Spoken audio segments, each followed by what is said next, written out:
Hi welcome back to my channel. ఇవాళ పాలక్ పనీర్ పాలకూరని మంచిగా కడిగేసి కోసుకొని కడాయిలో నూనె పోసి మగ్గబెట్టాలి. పాలకూరని దాంట్లో 4 పచ్చిమిరపకాయలు వేసి హాఫ్ స్పూన్ ఉప్పు వేసి మగ్గబెట్టాలి.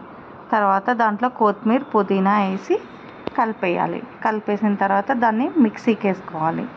తర్వాత ఒక కడాయిలో పట్టా లవంగా సాజీరా వేసి ఆనియన్ వేసి ఫ్రై చేసుకోవాలి. మంచిగా ఫ్రై చేసుకున్న తర్వాత కొంచెం గోల్డెన్ బ్రౌన్ కలర్ రావాలి ఆనియన్.